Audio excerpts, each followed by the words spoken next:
medical care, what do we say? Hands off! When they dictate to us who to love, what do we say? Hands off! When they erase our very identity, what do we say? Hands off! When they rewrite history, what do we say? Hands off! You got it, you got it. I am so excited to say this. But out of Washington, D.C., fighting hard for you, right here with us, is Senator Amy Klobuchar.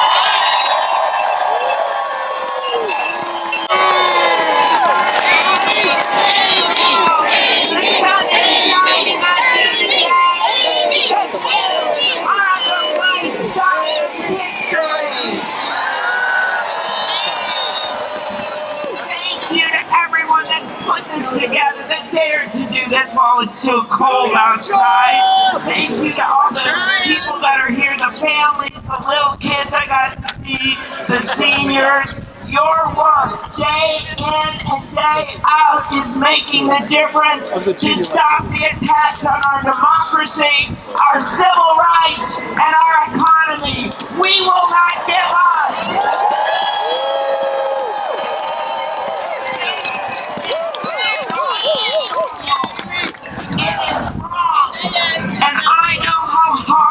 Can be, how dispiriting it can be.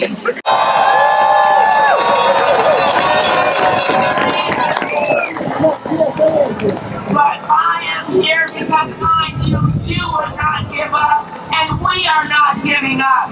And you know, when I see the mom with the Head Start kid that's out there with signs in the cold. What motivates me is all of you showing up at town hall meetings, even in small towns across Minnesota. What motivates me is when I see the senior citizen who lost his wife in January and spent hours and days trying to figure out the death benefits, had to drive 30 hours, had to go everywhere, went everywhere, called our office, showed up, finally got the help that he needed. He is not giving up, so we are not giving up.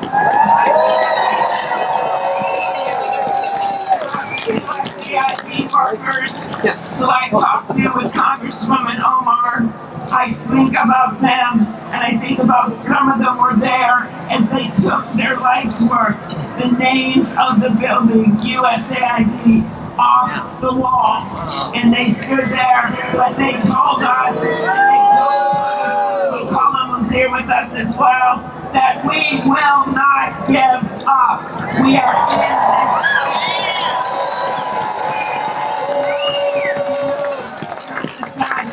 We have a purpose, and we're going to win this one court case at a time, one march at a time, one fight at a time.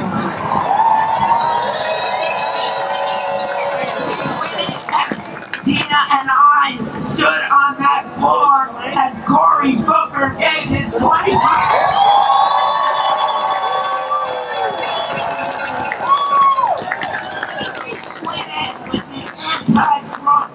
Tax legislation that I led with Tim Kaine, and we peeled out 4 Republicans and passed that bill.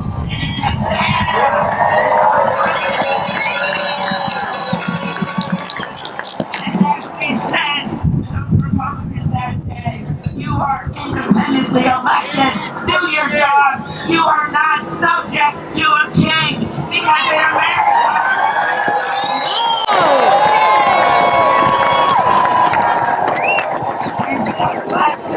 we were there, we stood up to them on their extreme budget to give massive tax cuts to the ultra-wealthy and pay for it by raising things on you, by taking away health care, by taking away Medicaid, by taking away economic security. People in our state should have their health care, and they should be allowed to retire with dignity, and in the end, people will be with us. Unite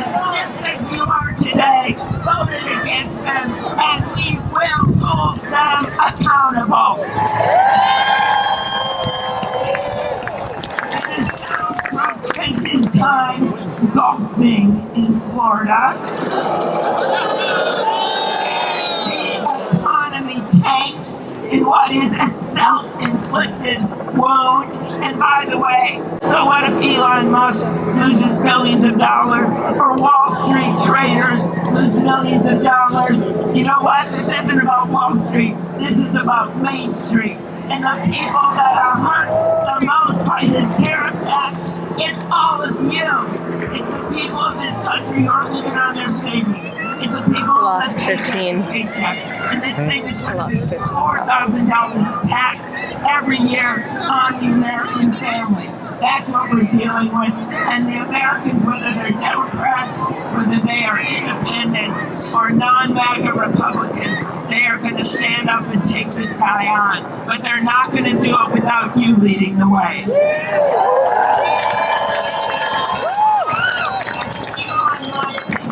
Chainsaw to the Veterans Administration.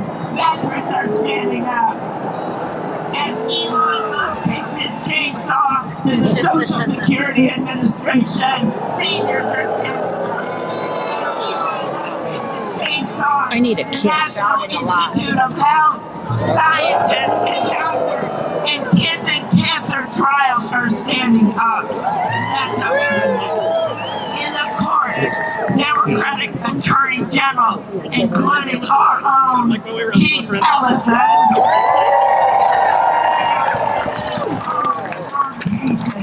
and they're winning over and over again because what they're doing is unconstitutional. And may I note they are winning in front of judges that are not just Obama or Biden or Clinton appointed judges. They are winning in front of judges that were appointed by Donald Trump himself. And yes, there are even Reagan judges left, and they are winning in front of them. In Congress, we continue to pressure them. And I want you to hear the two numbers. And here's the numbers. In the U.S. House of Representatives, if just 3 Republicans would stand up, the world would be a different place. We would not be losing people in the Social Security Administration. 3 Republicans. In the U.S. Senate, if just 4 Republicans stood with us so that J.D. Vance can't come in and break a tie, we need 4 Republicans. The world would be a better place.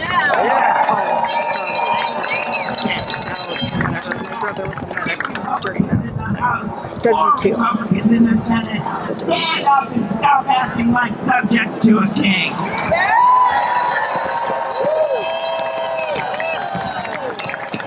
We need to fight this administration in the courts and in Congress, and we don't have our constituents by our side.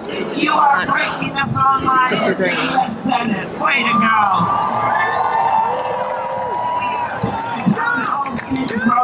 Even in places where Donald Trump won on election day, you are making clear that you don't want Republicans to take away Medicaid, Social Security, and VA benefits and give it to a bunch of $1 trillion tax cuts for Elon Musk and the billionaires. Well, we had a poll. They might be like positive about our possibilities. You don't have to look too far away. Then last Tuesday in Wisconsin.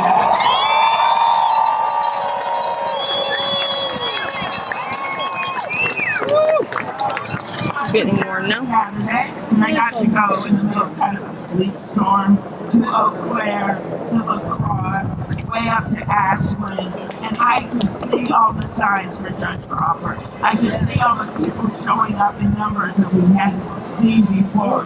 And I knew very well the next night Elon Musk was coming in. He was giving away those $1 million checks, remember? And all I had to give away was a bag of cheeseburgers. Okay? And that on his head, it was unbelievable. And in the end, what happened? The people of Wisconsin said, we do not want our government sold out to the highest bidder.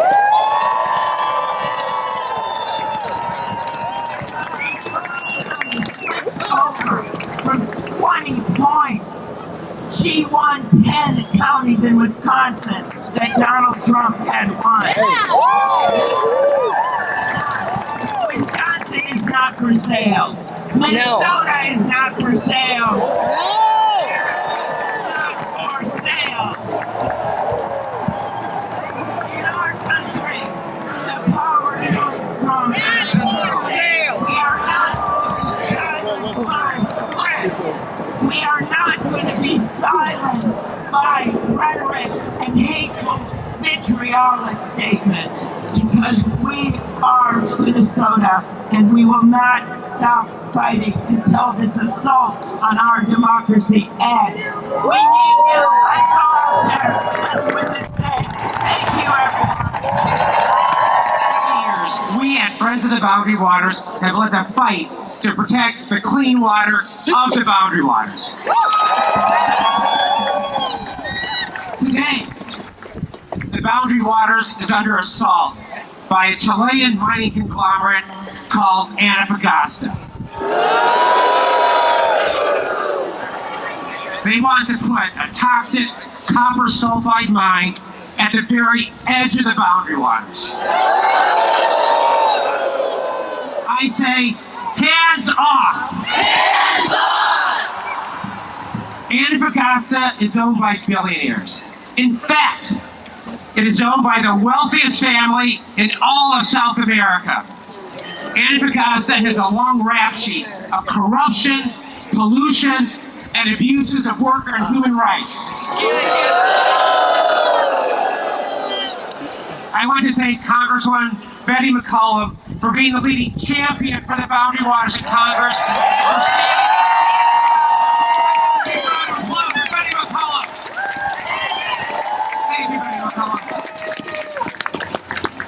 Trump and his MAGA cronies in Congress have written federal legislation to give Antofagasta's billionaires a big handout. I have the legislation right here in my hands. Through this legislation, Trump and his cronies want to give our public land to these Chilean billionaires and fast-track their toxic copper sulfide mine. I say, hands off! Hands off! But it gets even worse. I love the echo. We've all seen in recent days how important the courts are for keeping Trump and Elon Musk in check. This legislation would prohibit judges from reviewing the sweetheart deals that Trump and his MAGA cronies are making with these Chilean billionaires. They don't want judges looking at what they're doing because they have something to hide.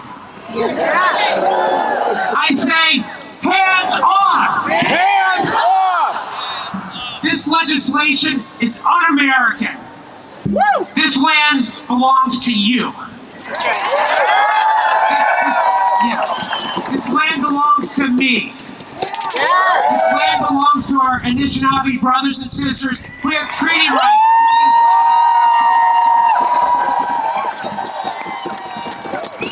This land belongs to all of us. Yes. We cannot remain silent while Trump and his MAGA cronies hand over our public lands to Chilean billionaires while they poison the Boundary Waters.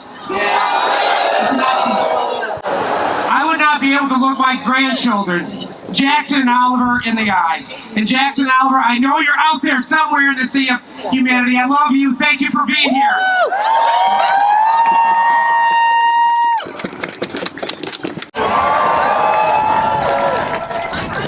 Congresswoman Mccollum has made history too. She is the second Minnesota woman elected to serve in Congress since statehood in 1858. She is a trailblazer. She is a champion of education, the environment, health, access, and human rights. So Minnesota, please join me in welcoming Representative Betty McCollum.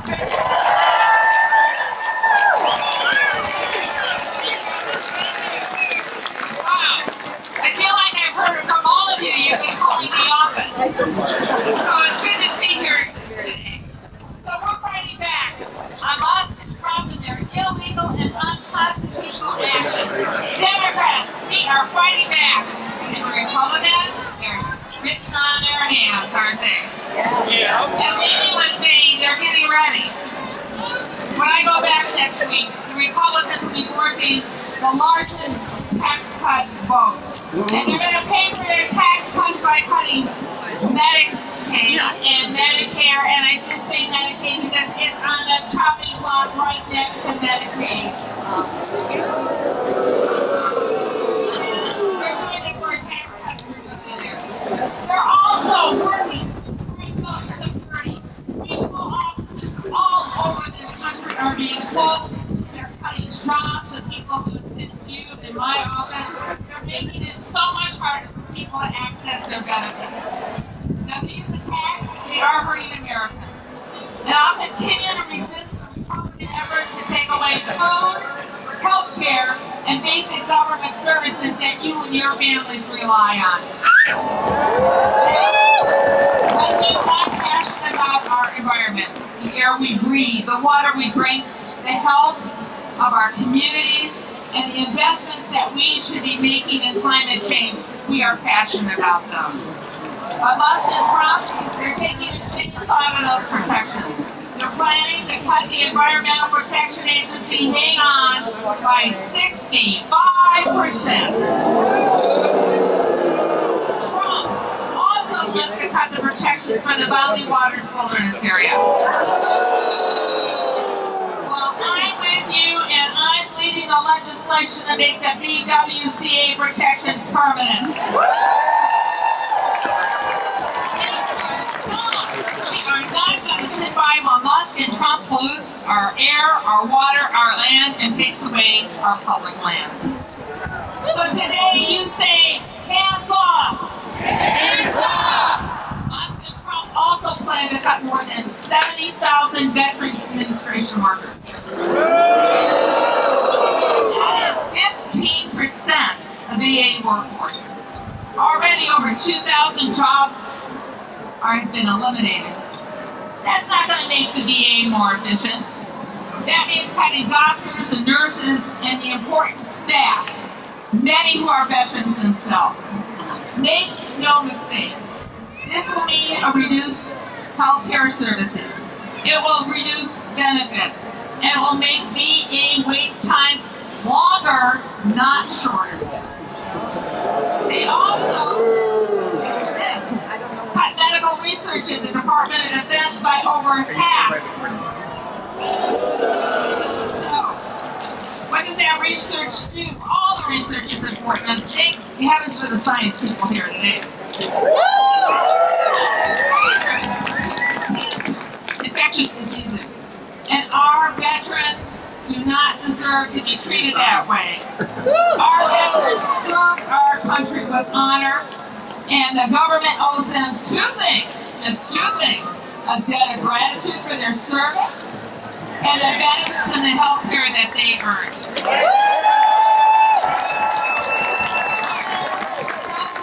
Senate Majority Leader, Erin Murphy! I think I've heard her. And you know what? Fantastic to see you here. George. I'm Erin Murphy, my fellow Americans. I am the proud majority leader in the Minnesota Senate, and I'm a proud Minnesotan joining you today and standing up for America, for our values, and for our future.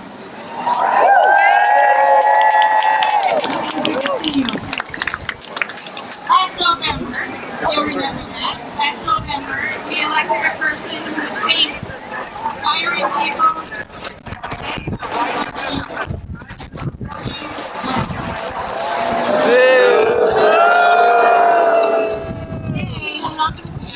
Along with a Congress who is blind. No, this is what I was told. Along. That same person, now the President of the United States, No, I get audio. So inspiring people, is making a plan to bankrupt families, communities, and states with cuts to Medicare, to Medicaid, and to Social Security. All for tax cuts.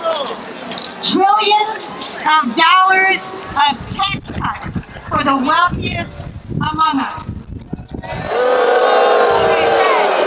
He's famous for firing people, bankrupting companies, and hoarding wealth, and that's what he's doing to America. That's their plan. That's their plan, and right now, the thing standing in the way of that action is the Congress. Tom Emmer. Brad Fishbach. Michelle Fishbach, Brad Finstead, and Pete Stauber. And I've been saying lately that I wish they would pull their heads out of their asses. And for Americans and for Minnesotans. I know that you are here because you are ready to stand up and fight for America and for our lives and for our communities. Am I right about that? I'm ready to take on that fight with you. I'm ready to fight for change. I'm ready to fight for the future that I know is possible for us, a multiracial democracy where we hold the power to set the course of our future. That is our fight.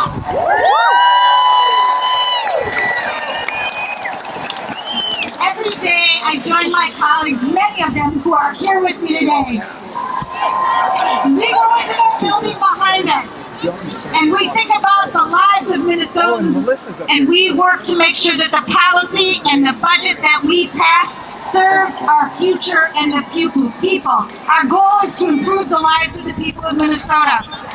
Every day today, as I watch what's happening in Washington, I think about how we're going to make sure the unemployment fund has enough money for people who are being laid off from their jobs recklessly and often illegally.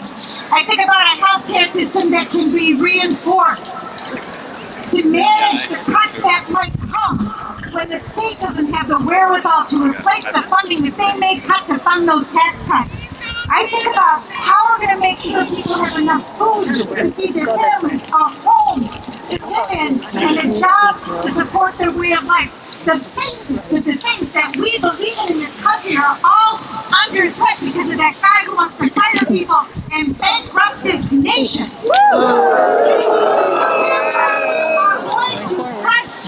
We are going to fight. I will say at night, when I can't sleep, I think about the ordinary people who in our history stood up for the things that we believe in. I think about people who created the Underground Railroad. I think about the women who stood up for suffrage. And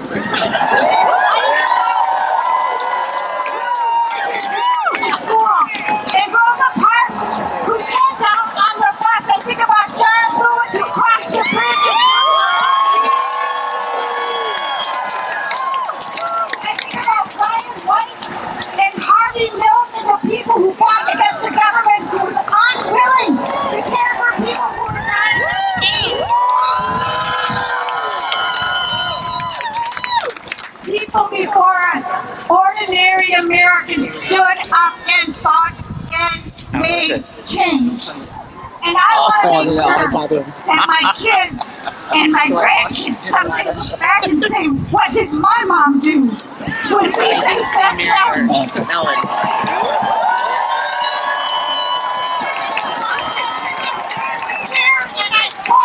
Not just for them, but for all of us. For all of us, because I believe so deeply in America and the promise of America, and they're wrecking it, but we're not going to let them, are we? So here's my homework for you. We're going to fight today. What about Then we got to go back into our communities, into our neighborhoods, and invite people into our homes. Because the way through this, and we've got to go through this, is together. And if we're allowing the voices coming from Washington and a messed up media continue to separate us from one another, we will not have the strength or the power to make the change and get through this together. We have to hold on to each other.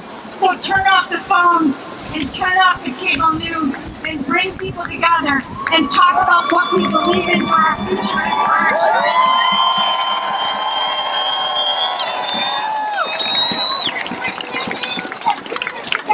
make sure our democracy is ours for the future and America remains a nation, a principled nation in the world. I know we have it in us, but it is going to be a very hard fight. I'm better today than I was yesterday because here I am with you. I believe in you. I believe in us. Let's get to work. Thank you so Thank you for voting. Thank you for volunteering. Thank you for making sure that they're here. That not only are we going to tell them to take their hands off our rights, off our voting rights, off our veterans, off our Medicare, off our unions and jobs, off of our public lands, but they don't have the reach. They don't have long enough arms to put their hands on our love for one another. I love you and I thank you for being here.